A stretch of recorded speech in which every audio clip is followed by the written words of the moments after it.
Xo'p, demak bugun kanalimizga so'rovnoma tashladik. So'rovnoma bo'yicha eng o'sha o'tilishini xohlagan darsingiz shu badiiy san'atlar bo'ldi. Ko'pchilik ustozlarimiz badiiy san'atlar, ya'ni she'riy san'atlar bo'yicha dars o'tilishligini ma'qul deb topishdi.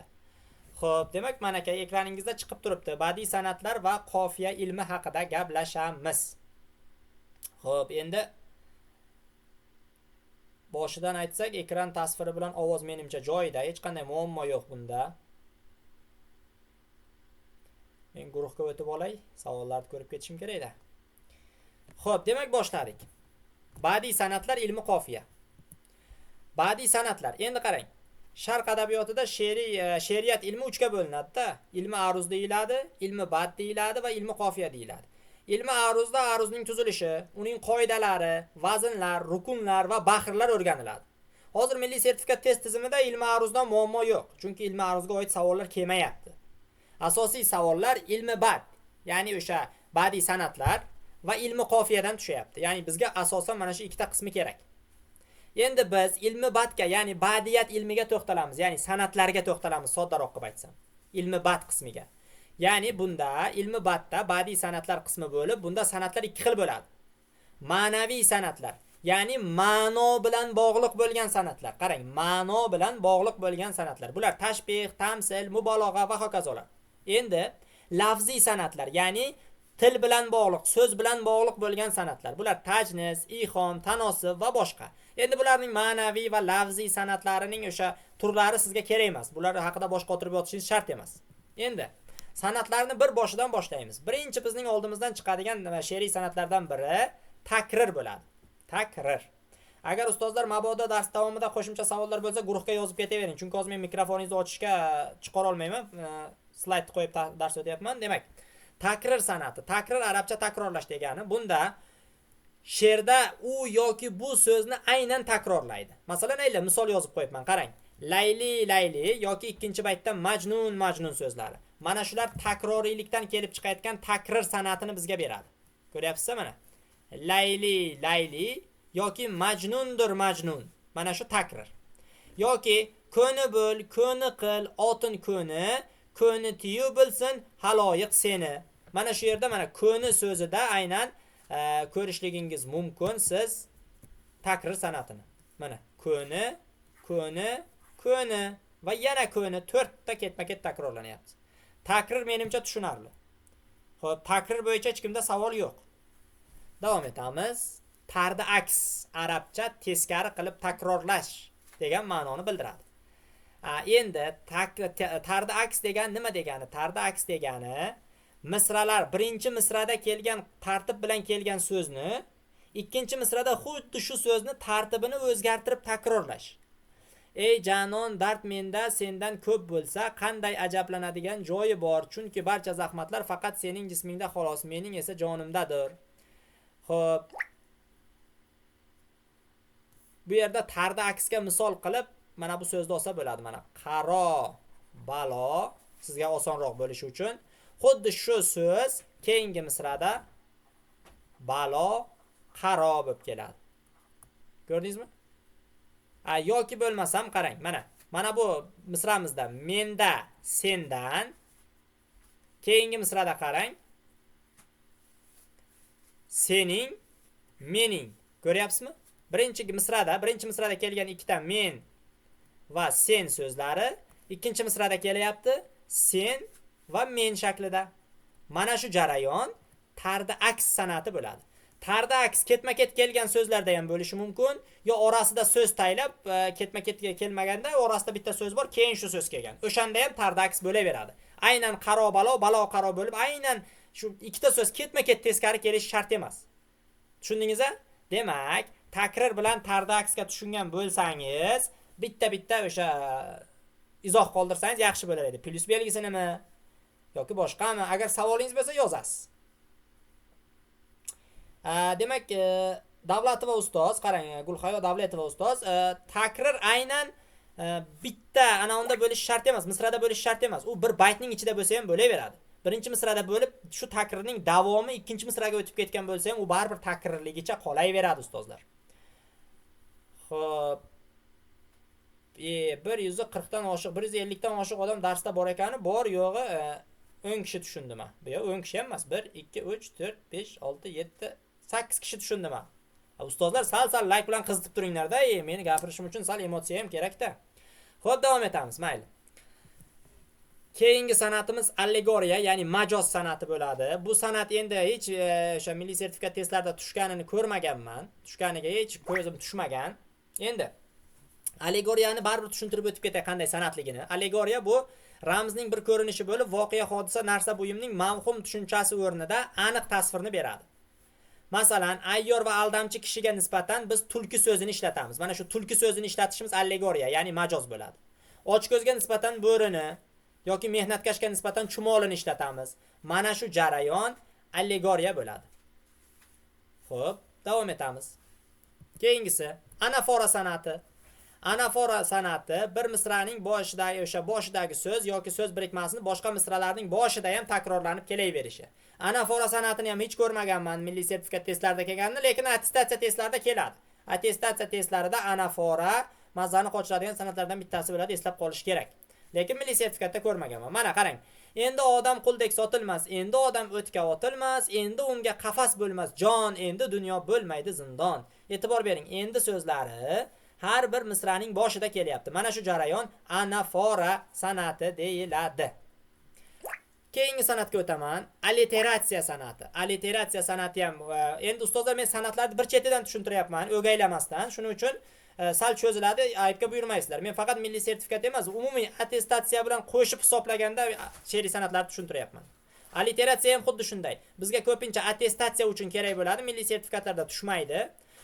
Alliteratsiya san'ati tovushlarning ohangdorligi, asosan bir xil tovushlarda takrorlanishi. Masalan, mana bu she'rning chiroyligini qarang. Qaro qoshing, qalam qoshing, qiyiq qayrilma qaroshin qiz, qilur qatlima qasd qayrab, qilich qotil qaroshin qiz. Alliteratsiyaning eng yorqin namunasi desak bo'ladi. Undan tashqari yana bitta she'rimiz bor edi, eslasangiz agar. Chayirsan,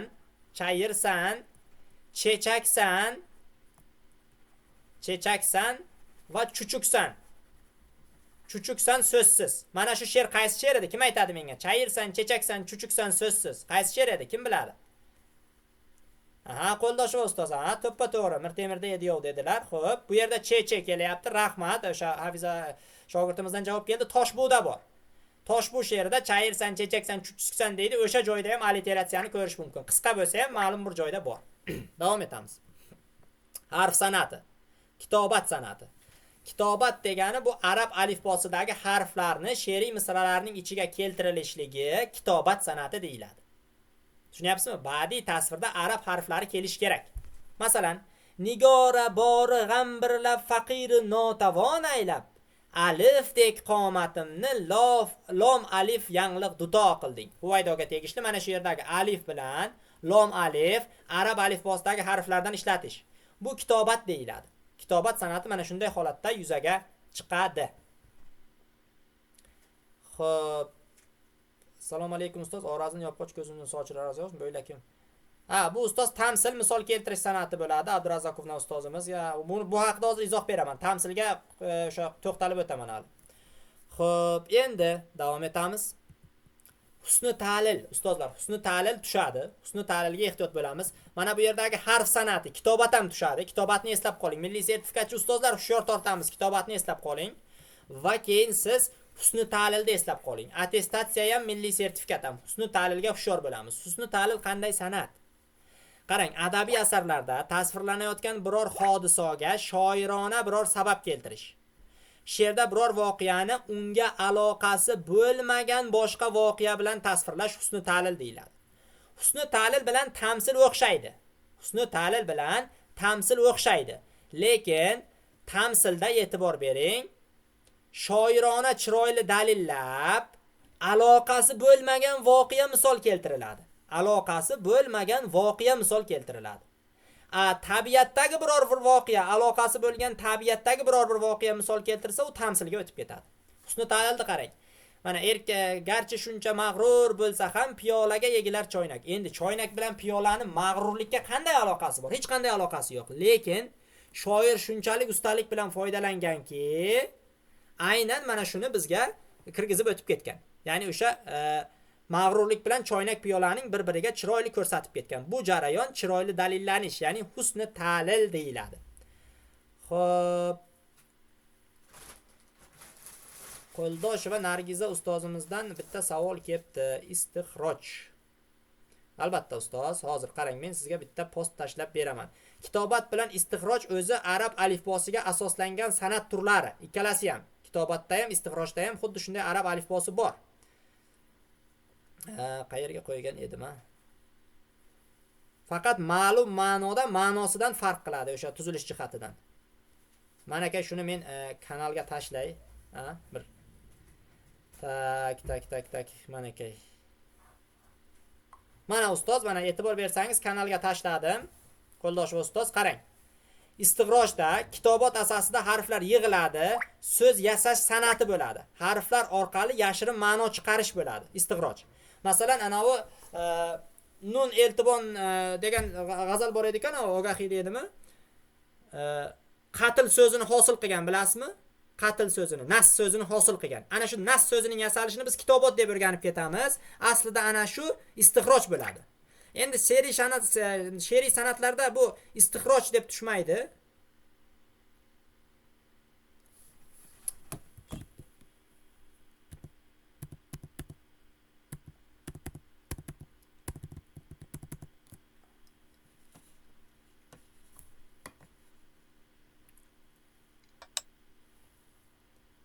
Xo'p, uzr ustozlar, biroz uzilish bo'ldi. Hozir mana qayta tikladik. Xo'sh, hozir bir daqiqa.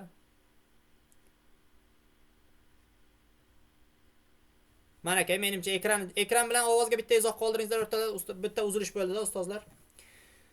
Xo'p, mana aka, mana shu postga e'tibor bersangiz, mana istixroj bilan o'sha kitobotning deyarli farqi ochib berilgan, lekin ikkalasi bir xil san'at deb olib ketaversangiz ham deyarli farq qilmaydi. Faqat kitobotda tasviriy ifoda yaratiladi, istig'rojda esa yangi so'z yasaladi. O'sha nun eltibon nas, nun keltirib nas ustidami, o'sha nas so'zining hosil qilinishi qatl so'zining hosil qilinishidan yangi so'z yasalgan edi Ogahiy g'azalida. O'shanda istig'roj bor edi. Lekin kitobotda faqatgina lom alif aylab aynan harfni o'zini keltirib ketish. Farqi shunda. Deyarli unday katta farqi yo'q. Mana batafsil berilgan, mana shu yerda ko'rib chiqasiz. Xo'sh.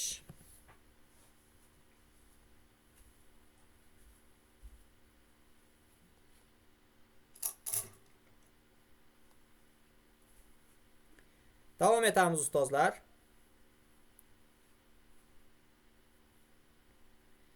Xo'sh. Endi husni ta'lilni tushungan bo'lsak, keyingi savol, san'atimiz bu musajja degan san'at.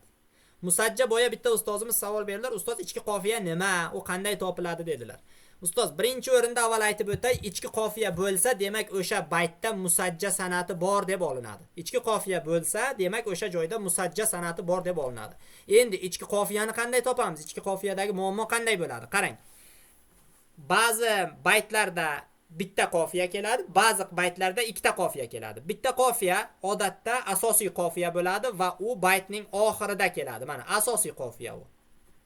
Asosiy qofiya yoki buni tashqi qofiya desangiz ham bo'ladi. Asosiy qofiya desangiz ham bo'ladi, tashqi qofiya, mayli, farqi yo'q uni. Lekin ba'zan baytlarning o'rtasida qofiyasi bir-biriga tushadigan so'zlar ham ishlatiladi. Mana birinchi misraga qarang. Xati aro uzoring sabza ichida dola, ul chashma nur xumoring doladagi g'azola. Mana uzoring bilan nur xumoringga e'tibor bering. Tushunyapsizmi? Nur xumor bilan uzorda re, mana re. Ravi bo'lyapti. Mana ikkita ichida, mana misraning o'rtasida, birinchi misrada ham o'rtada turibdi, ikkinchi misrada ham o'rtada turgan so'zlar, uzor bilan nurxumor so'zlar qofiyadoshlikni ta'minlayotgan so'zlar hisoblanadi. Ko'ryapsiz?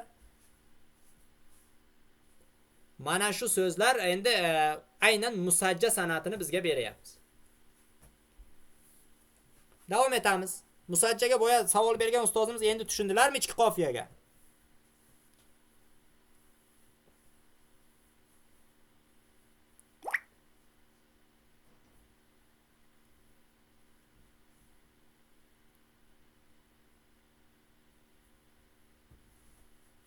Endi zulf qofiyatdan alohida masala. Musajja alohida masala, zulf qofiyatdan alohida masala. Yaxshi. Davom etamiz. Xo'p, ixom sanatiga to'xtalamiz. Ixom degani bu shubhaga solish degani. Ya'ni baytda bitta aniq, bitta yashirin bo'lgan ikki ma'noli so'zni qo'llaymiz. Qarang, ikkita so'z emas, bitta so'z. Faqat shu bitta so'zning bitta yashirin, bitta aniq ko'rinib turgan, ya'ni aniq ma'nosi bo'ladi bitta so'zni. Masalan, qarang. Ulus ichinda turar o'zbegim qiyo ko'zlik, xayoli to'xtamish andin ko'ngil saroyida. Qarang, o'zbegim so'ziga to'xtalaylikda, o'zbegim. Bu yerda o'zbegim deganda o'ziga bek bo'lgan shaxs nazarda tutilayapti. Ulus ichinda turar o'zbegim qiyo ko'zlik, ya'ni o'ziga bek demoqchi. Va bundagi ikkinchi yashirin ma'no xalq ma'nosi. O'zbek xalqi ma'nosida kelyapti. Ko'ryapsizmi? Mana o'zbegim so'zida ikki xil ma'noning qo'llanilishi. Yoki to'xtamish deganda To'xtamishxon degan inson bilan bir joyda to'xtamoq degan ma'no kelib chiqyapti. Mana ikkalasida ham ikkita ma'no bor. Bittasi yashirin, bittasi aniq ko'rinib turgan ma'no. Bunday sanat ixom deyiladi. Xo'p. Allohimga hamd va sanolar bo'lsin, profil aytibdilar. Birinchi marta eshitishim she'riy sanatni debdilar. Qaysi sanatni so'rayotganingizni aniq aytsangiz, men yana ma'lumot berib o'taman. Ko'ngil saroyida ham xuddi shunday holat bor ustoz. Qarang, saroy deganda To'xtamishxonning saroyi, ikkinchisi esa ko'ngilning o'sha yashirin joyi degan ma'noda keladi.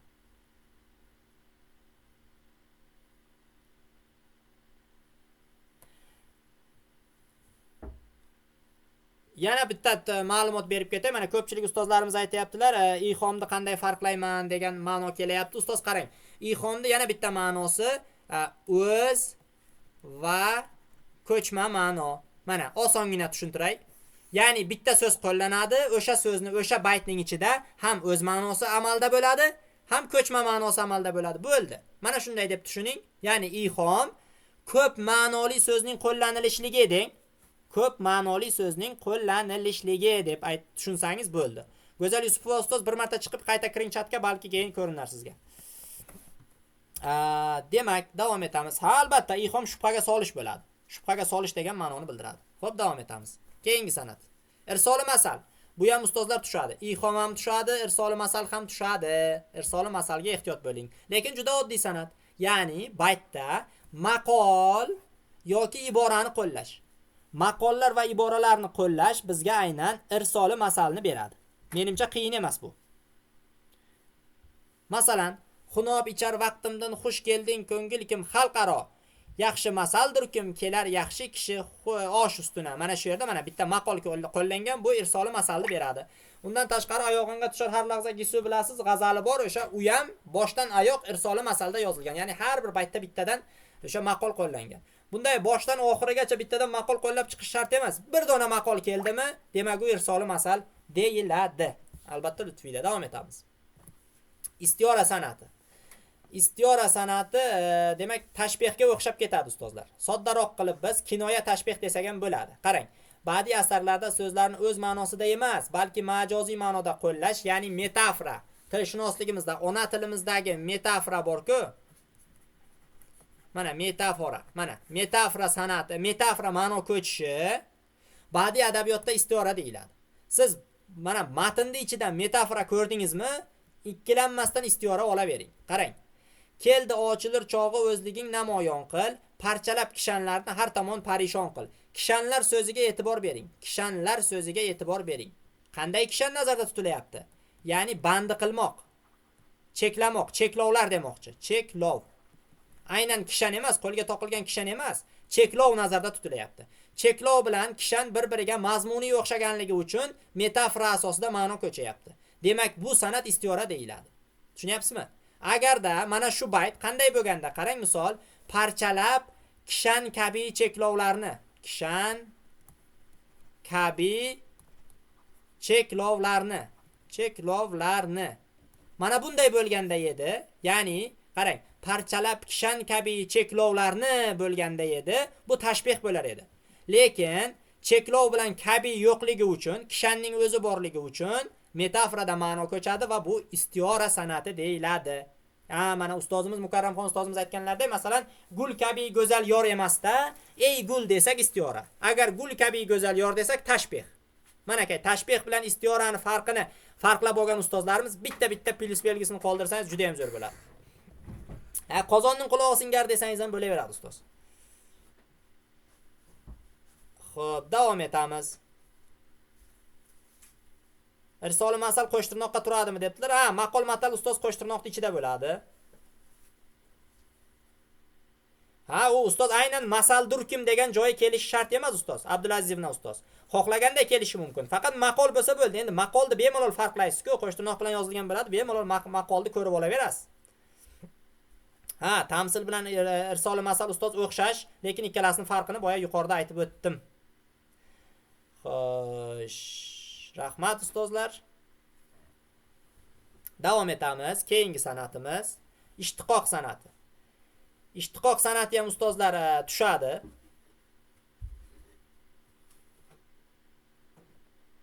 Ishtiqoq san'ati ham sizga juda kerak bo'ladigan san'atlardan bittasi hisoblanadi. Endi bu qanday san'at? Bu degani baytning tarkibida asos tosh so'zlarning ishlatilishligi aynan o'sha ishtiqoq san'atini beradi sizga. Xo'p, endi asos tosh deganda nimani tushunish kerak? Asos tosh deganda ustozlar asosi bir xil bo'lgan ikkita so'z nazarda tutiladi. Masalan, qarang mana. Gullar bilan gulni bo'lsa, mana bu ishtiqoqni bermaydi. Bu ishtiqoqni bermaydi. Bu asosi bitta bo'lgan ikkita so'z emas. Bu bitta so'z. Mana qo'shimchalari har xil bo'lgan bitta so'z. Gullar bilan gulni so'zi bu bitta so'z, ikkita so'z emas. Endi ikkita so'z qanday bo'ladi? Gul yoki gulchi. Mana gul bilan gulchi ikkita so'z. Mana bu sizga ishtiqoqni beradi. Ya'ni soddaroq qilib tushuntirsam, ishtiqoqda eslab qoling. Yo ikkala so'z ham yasama bo'lsin. Yo bittasi yasama, bittasi tub so'z bo'lsin. Ana shunda ishtiqoq bo'ladi. Agar siz topgan asos tosh so'zning ikkalasi ham tub so'z bo'lsa, bu ishtiqoqni bermaydi. Tushunarlimi ustozlar? Xo'p, davom etamiz.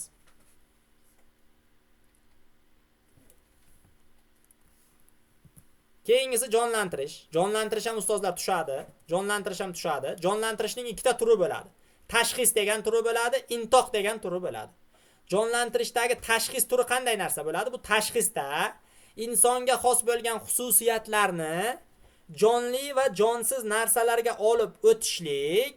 Qarang, insonga xos bo'lgan xususiyatlarni jonli va jonsiz narsalarga olib o'tishlik tashxis deyiladi. Ya'ni misol nima deydi? Bitta misol bor edi. Mana misolni ham o'zi berganman-ku aytganda shu yerda mana. Xo'p, qarang. Jamoling vasfini qildim chamanda, qizardi gul uyatdan anjumanda. Gul uyalmaydi-ku. Gulning uyalishidan, qarang, gulning uyalishidan biz bemalol tashxisni chiqarsak bo'ladi. Ko'ryapsizmi? Mana tashxisni chiqarsak bo'ladi. Undan tashqari mana hayvonlarga nisbatan ham masalan hayvonlarning uyalishligi yoki hayvonlarning xursand bo'lishligi ham tashxisni beradi. Jonli va jonsiz narsalarga ko'chirib o'tkazish. Endi intoq nima? Intoq degani gapirtirish. Ya'ni nutqqa ega bo'lmaganlarni gapirtirish intoq deyiladi. Intoq san'ati ko'pincha tushmaydi ustozlar. Intoq san'atini men hech ko'rmaganman. Qarang. Bunda qorning taglarida qish, bahor uchun so'zlaydi olqish. Qish gapirmaydi-ku. Mana shu baytda qishni gapiradi deyishlik bizga intoq san'atini beradi. Lekin ustozlar, boyagi nima deydi? Milliy sertifikat testlarida intoq kelmayapti. Men intoqni biror marta milliy sertifikat testlarida ko'rmaganman, lekin tashxis keladi. Siz mana shunday nutq bo'lsa ham yoki bo'lmasa mana bunaqangi o'sha xususiyatlar ko'chirib o'tkazilsa ham tashxis deb ketavering.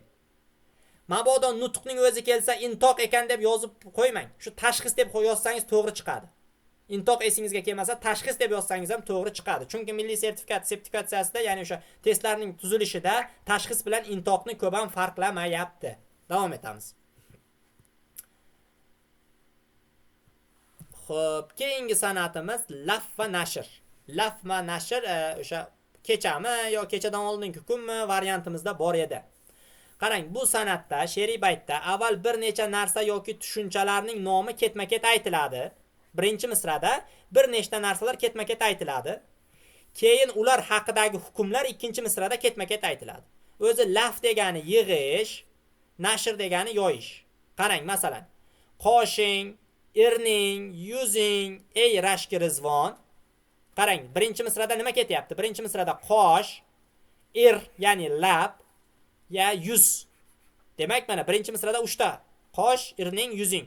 Endi ikkinchi misrada hiloli kavsari bog'i jivondir. Ya'ni qoshing hilol, iring kavsar, ya'ni labing kavsar bo. Keyin yuzing esa bog'i jivon. Mana ko'ryapsizmi? Tepada 3 ta birlik, ikkinchi misrada esa 3 ta birlikning xususiyatlari. Mana shu jarayon laf va nashr deyiladi.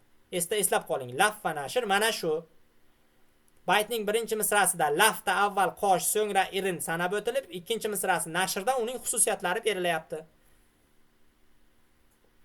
Davom etamiz. Keyingi san'atimiz litota san'ati. Bu ham milliy sertifikat testlarida tushmaydi, attestatsiyada tushadi. Obyektni kichraytirish. Ya'ni mubolag'aning bir turi desa ham bo'ladi-da. Mubolag'aning bir turi desa ham bo'ladi, lekin bunda asosan obyektni kichraytirib ko'rsatish, zaiflashtirish bu litota deyiladi. Bu nima qarang, bo'ying savu sanobardek beling qil, ya'ni bel qilcha bo'lmaydi-ku. Mana shu jarayon litota deyiladi. Buni mubolag'a desa ham bo'ladi. Agar mana milliy sertifikat testlarida kelganda mubolag'ani surib ketavering, hech narsa qilmaydi.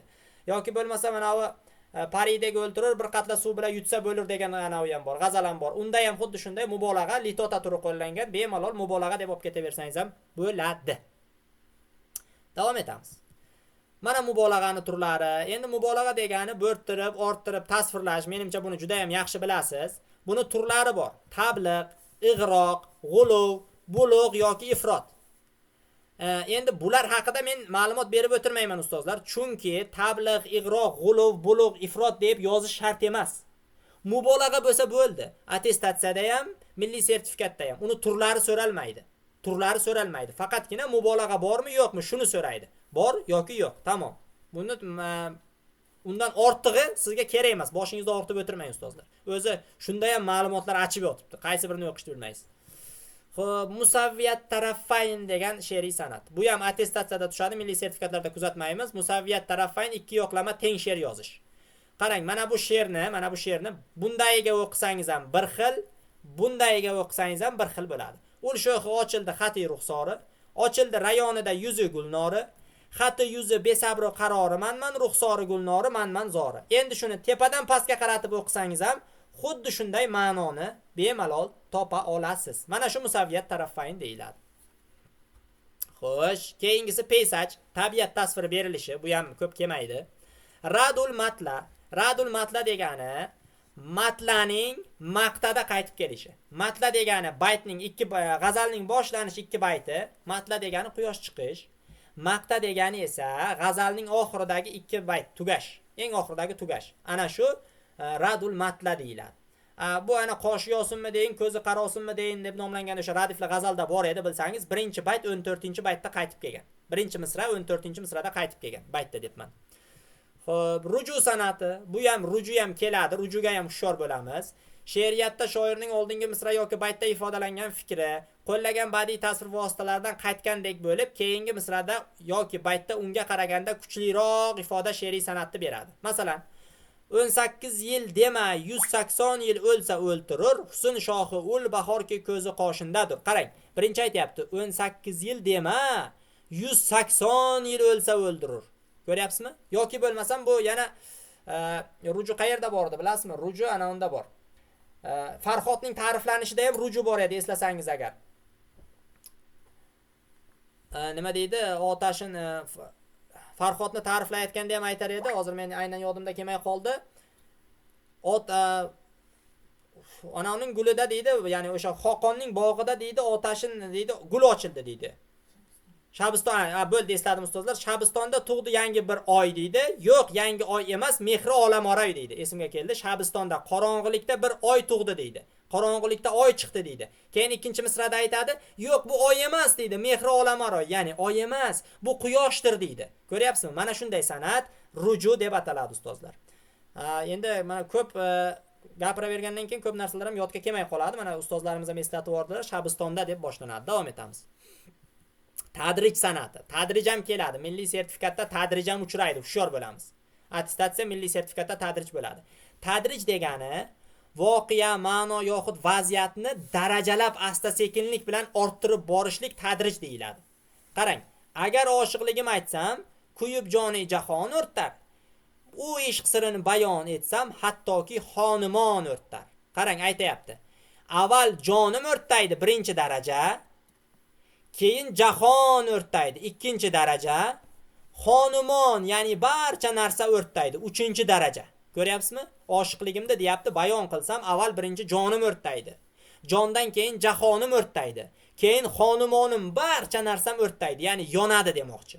Mana shunday darajalab voqealarni darajalab ko'rsatish tadrij san'atini beradi ustozlar. Xo'p, davom etamiz. U bilib bilmaslikka olish tajohul orif ustoz, bilib bilmaslikka olish boshqa u. Hozir uni ham aytamiz. Tajnis. Tajnis degani bu omonim so'zlarning ishlatilishligi tajnis deyiladi, ya'ni tuyuqda keladi. Qarang. Ulkim ko'ngil oldi zulfi xoli, ko'nglidan emas xayoli xoli. Ya'ni mana bu yerda inson tana a'zosidagi xol bo'ladi-ku, birinchi misrada. Qarang, ko'nglimda deyapti, uning sochi bilan xoli, ya'ni yuzidagi xoli oldi. Ko'nglidan emas xayoli xoli, ya'ni ko'nglimdan uning xayoli ketmaydi, xoli bo'lmaydi demoqchi. Omonim so'zlarning qo'llanilishligi mana shunday tajnis san'atini beradi. Davom etamiz. Bilib bilmaslikka olishni aytdim ustoz, tajohuli orif. Tajohuli orif mana kay bo'rini yo'qlasang qulog'i ko'rinadi deganday mana oldimizdan tajohuli orif chiqdi. Orzu ustoz och va qofiyani, to'q qofiyani kanalga o'ting. Shunday hozir tashladim. Kanalda hali undan keyin post tashlamabman. Och qofiya, to'q qofiya kanalda turibdi. Xo'p, qarang. Tajohuli orifga qarang. Baytda aks ettirilayotgan biror obrazli iborani aniq aytmasdan o'zini bilib bilmaslikka olgandek ko'rsatish san'ati. Soddaroq qilib aytsam, ritorik so'roq gap deb qo'ying. Tajohuli orifni ritorik so'roq gap deb qo'ying, bo'ldi, masala hal. Masalan, nahot shuncha ma'sum, shuncha pok, sevishmoqda alam bor shuncha. Qarang, e'tibor bering. O'zi shoir bilib turibdi. Sevishishda alam borligini his qilib turibdi. Lekin shunday bo'lsa ham baribir so'rayapti. Javobi o'zida bor, lekin baribir so'rayapti. Bilib bilmaslikka olib, qaytadan so'rash tajohuli orif deyiladi. Xo'p, havolalarga kirib bo'lmayapti-ku debdilar. Qaysi havolaga kirib bo'lmayapti ustoz? Shunday kanalga o'ting, kanalda havolasi bor-ku. Xo'sh, kanalda havolasiga o'tib bo'lmabdimi? Bitta ko'raylik qonim.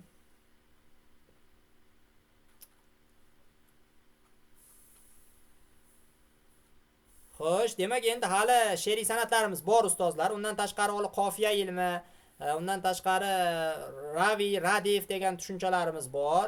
Lekin rostini aytsam, men charchadim. Endi bu yog'ida dars o'tmasligim sizni bosadigan layklaringizga bog'liq deydi-ku. Bir laykni qizitsalaringiz yana davom ettirsam.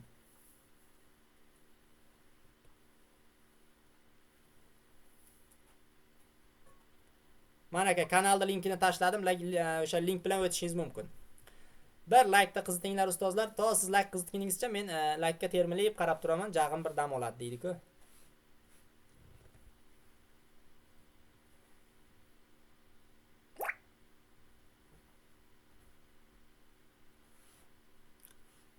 Xo'p, endi davom etamiz.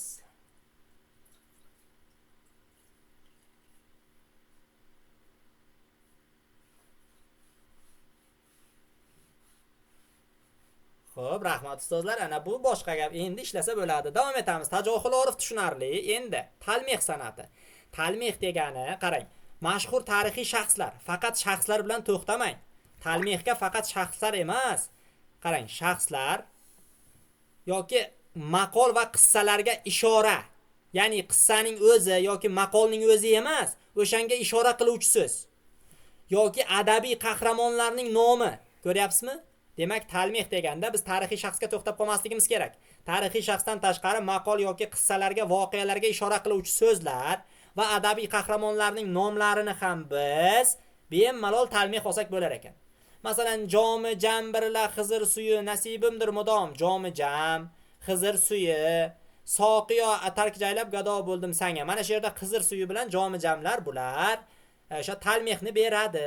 E'tibor bering, mana jomi jam bu tarixiy shaxs emas. Bu jomijam, bu qadah, tarixiy buyum. Ko'ryapsizmi? Mana shunday so'zlar bular talmihni beradi. Tarixiy shaxslar ham talmihni beradi. Mana layklar dahshat bo'lib turibdi. Katta rahmat ustozlar, davom etamiz. Aruzda ham tushuntiramiz Sa'diyev ustoz hozir. She'riy san'atlar tugasin. Tamsil san'ati, mana aka tamsilga keldik. Misol keltirish, fikrni isbotlash uchun birorta misol keltiriladi. Masalan, qarang, misol. Umrim jovid istasang, fard o'lki bo'ston xizridir, sarf kim dab ayladi ozodlik birla maosh. Ya'ni abadiy hayotni istasang, yolg'iz yasha deyapti. Bunga misol qilib nimani aytayapti? Misol qilib sarf daraxtini keltiryapti. Chunki u yolg'iz, shuning uchun u uzoq yashaydi. Ko'ryapsizmi? Shoir abadiy yashashni istasang deyapti, yolg'iz yasha. Demak, bunga misol qilib sarf daraxtini aytayapti. Sarf daraxti ham yolg'iz, shuning uchun u uzoq yashaydi deyapti. Mana shunda tamsil, misol keltirish. Tamsilda tabiatdagi hodisalar olinadi, ustozlar. Tabiatdagi hodisalar misol keltiriladi.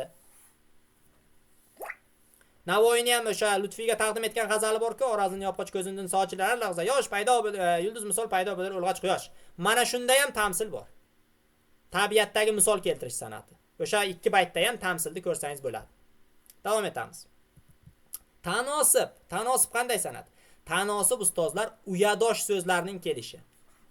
Uyadosh so'zlarning kelishi. Uyadosh so'z degani bir uyaga mansub bo'lgan. Masalan, daftar, kitob, qalam, ruchka bir uyaga mansub. Mevalarda turlari olma, o'rik, shaftoli, anor bir uyaga mansub. Misol uchun uy hayvonlari ot, sigir, qo'y, echki bir uyaga mansub. Mana shunaqangi uyadosh so'zlar tanosibni beradi. Masalan, zulfing cheriki jamol mulkin o'ldi ko'zing ittifoqi birla. Qarang. Zulf, jamol, ya'ni soch, yuz va ko'z uchalasi bitta uyaga mansubda.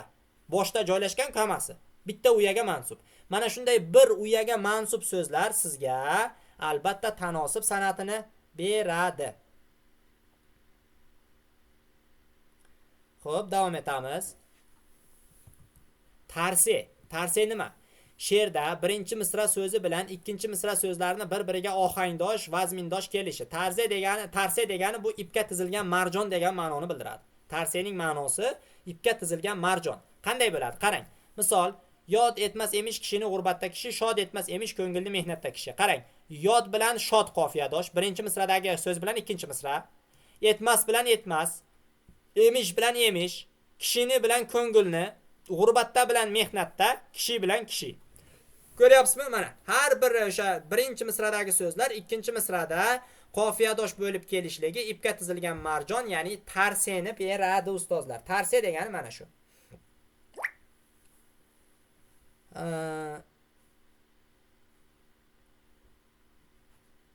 Xo'p, mana bu g'azalingizda mana Qo'ldosh va Nargiza ustozimiz juda faol bo'ldilar bugungi darsda. Qarang ustoz, mana bir o'qiganim bor edi dedingiz. Emishki ma'shuqa gulzorga kirsa, gul uyalib, qizarib, bir oyoqda turgan emish shu yerdagi san'atga izoh bering. Bu yerda birinchi o'rinda gul bilan gulzorda ustoz, mana gul bilan gulzorga e'tibor beradigan bo'lsangiz, ishtiqoq san'ati bor. Bu bir. Ikkinchidan bu yerda tashxis, ya'ni jonlantirish san'ati ham bor. Ya'ni gulni uyalib bir oyoqda turmaydi, gul qizarmaydi. Xo'p, mana shu ikkita san'atda olsangiz bo'ladi.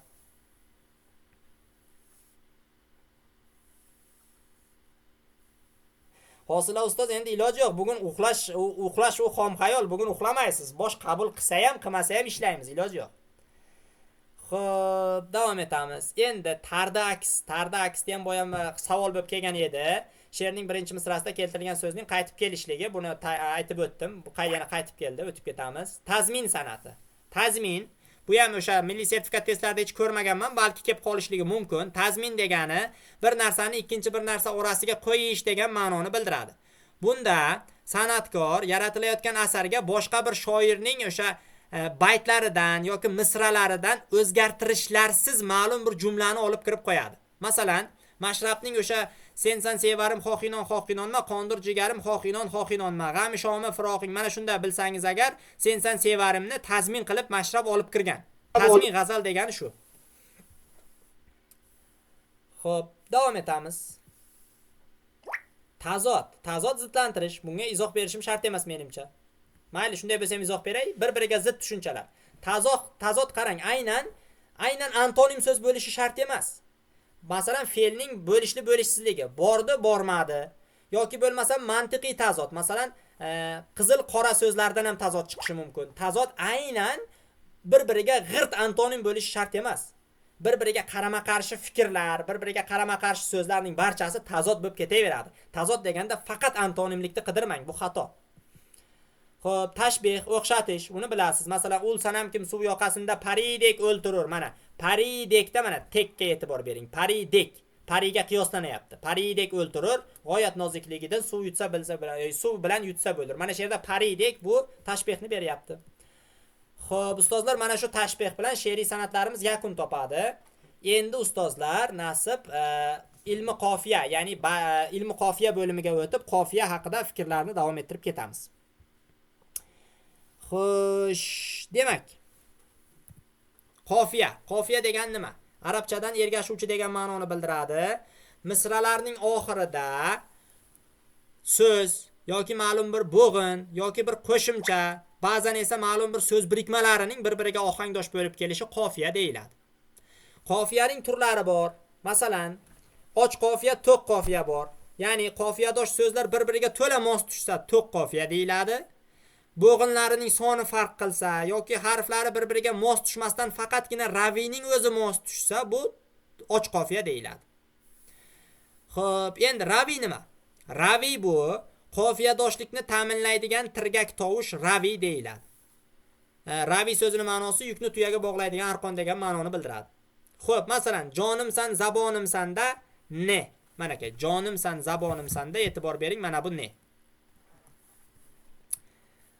Yoki bo'lmasam boshindadir, yoshindadirda she. Ustozlar, raviy yo cho'ziq unli raviy bo'ladi. Cho'ziq unli bu o bo'ladi, o. Yoki bo'lmasam undoshlar raviy bo'ladi. Undoshlar. Qisqa unlilar raviy bo'la olmaydi, esingizdan chiqmasin. Xo'p. Ba'zan so'zning o'zi odatda qoida bo'yicha raviylar so'zning o'zagida bo'lish kerak. Lekin ba'zan so'zning o'zagidan tashqarida ham keladi qofiyadosh so'zlar. Masalan, mana kuni tunchistoni bor vaysiydi, mana e'tibor bergan bo'lsangiz, ko'rmagan bilan sig'magan so'zlarida oxiridagi ne qofiyadosh. Nima uchun? Sababini tushuntiraman. Ko'r bilan sig' so'zlari bir-biriga qofiyadosh bo'la olmaydi. Siz qofiyadoshlikni ta'minlaydigan tirgak tovushni qo'shimchadan qidirib boshladingizmi? Ma'dagi a'ni olmaysizda, gandagi nega o'tib ketasiz birdan. Ya'ni o'sha qo'shimchaga o'tdingizmi, oxirgi qo'shimchaga qarab o'tasiz. Ana shunday qilib raviy topiladi. Agar xo'p, so'zdagi cho'ziq unlilargina raviy bo'la oladi. Mana boya fikrimda davomi, so'zdagi cho'ziq unlilargina raviy bo'la oladi. Mubtalo, oshno, muddavo, mosuvo qofiyadosh so'zlarda o raviy hisoblanadi. Lekin qisqa unlilar raviy bo'la olmaydi. Esingizdan chiqmasin. Lola, piyola, banda, xanda kabi so'zlarda a unlisi emas, balki le bilan de undoshlari. Mana lola bilan piyolada le, banda bilan xandada de undoshlari raviy hisoblanadi. Endi mana shu raviydan keyin emas, qofiyadosh so'zdan keyin ba'zan so'z yoki so'z birikmasi keladi. Ana shu so'z yoki so'z birikmasi radif deb ataladi. Siz qofiya bilan shug'ullanayotgan paytingiz radifga e'tibor bermang. Boya bitta ustozimiz savol berdilar, radifga umuman qaramang. Masalan, qarang. Ey sho'x ko'zi qoshinga olam gado, men ham gado. Lala qalbing durposhinga olam gado, men ham gado. Olam gado, men ham gado bu raviy. Qofiyadosh so'zlar qoshinga bilan durposhinga. Durposhda she, qoshda she. Raviy, manakay, qofiyadosh so'z. Biz qofiyadosh so'zlarni tahlil qilayotgan paytimiz raviyga umuman e'tibor bermasligimiz kerak, radifga umuman e'tibor bermasligimiz kerak. Endi qofiyaning ikki xili bo'ladi. Muqayyat va mutlaq qofiya bo'ladi. Muqayyat qofiya degani raviy bilan tugallangan qofiya muqayyat deyiladi. Qarang, e'tibor bering, hech kuzatganmisiz? Nima uchun raviy bilan tugayapti, qofiya joyiga tugayapti-yu muqayyat, qofiya tugamasdan qo'shimchalar davom etib ketyapti-yu mutlaq qofiya. Nima uchun? Shunga e'tibor berganmisiz? Qarang. So'z keladi. Masalan,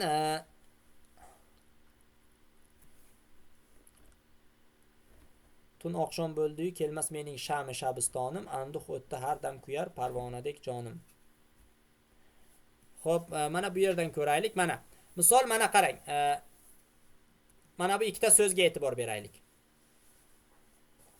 Lola bilan piyola so'zlariga e'tibor bering. Lola va piyolaga. qofiyadosh so'zdagi raviydan oldin keladigan birliklar alohida nom bilan ataladi. Raviydan keyin keladigan birliklar alohida nomlar bilan ataladi. Mutlaq qofiya bo'lish uchun raviydan oldin ham tovushlar bo'lish kerak, raviydan keyin ham tovushlar bo'lish kerak. Ya'ni mutlaq qofiya to'liq bo'lishi uchun raviydan keyin tovushlar davom etib ketish kerak, raviydan oldin esa albatta u tovushlar bo'ladi. Lekin agarda mabodo raviydan keyin tovushlar kelmay qolsa, qofiya to'liq bo'lmay qoladi. Ya'ni qofiya o'rtasiga kelib singan bo'ladi va bu keyin muqayyat qofiya bo'lib ketadi. Mana eslab qoling, mana gul bilan bulbulda e'tibor bering, le. Gul bilan bulbulda le. Raviydan keyin hech narsa yo'q. Or bilan zorda re. Vafo bilan jafoda o. Bahona bilan zamonada bunda ne bo'lish kerak edi? Bunda xato ketdi, mayli. Demak le, re, o. Mana e'tibor bergan bo'lsangiz, mana shularda muqayyat qofiyani ko'rib turibsiz. Xo'p, ustozlar, bugungi darsimiz mana shundan iborat. Kimda savollar bo'lsa, marhamat, eshitaman. Ustoz qarang, lola, piyola so'zlarida l raviy bo'lyapti. Undan keyin a tovushi kelyapti-ku. Shu yerda mutlaq qofiyaga olamizmi shuni? Buni mutlaqqa olasiz, ustoz. Chunki raviydan keyin nimadir bor-da, raviydan keyin qo'shimcha yoki o'sha harflar bo'lsa, u birdaniga mutlaq bo'lib ketadi. Ustoz, Labay. ana bu ona tildan bersam ham maylimi? Albatta, ustoz, har qanday savolingizga javob beramiz. Ana bu ustoz, mana qo'shma so'zlar, yasama so'zlar, mana bu nima keladi-ku, qo'shma fe'llar keladi, keyin ravishdoshli birikma va nima ko'makchili so'z qurilmasi. Shunda ko'makchili so'z qurilmasini nimaga, yasamaga olamizmi yoki nimaga fe'lga, qanaqa fe'lga olinadi u? Men sizni tushundim, ustoz, savolingizni tushundim. Siz aytmoqchisizki, ko'makchi fe'lli so'z qo'shilmalari yasama bo'ladimi yoki tub bo'ladimi demoqchisiz. Mana qarang. Mana masalan qo'shma fe'l yasamaga olinadi. Xuddi shundaymi? To'g'ri. Xuddi men sizning savolingizni Ravishdoshli birikma olinadimi? Yo'q, ravishdoshli birikma u alohida tahlil qilinadi. U morfologik hodisa emas. Qo'shma so'z bilan, ya'ni qo'shma fe'l bilan ko'makchi fe'lli so'z qo'shilmasi morfologiyada o'rganiladi. U morfologik hodisa. Lekin mana bu siz aytayotgan o'sha ravishdoshli birikma u sintaksisda o'rganiladi. U bizga kerak emas hozir.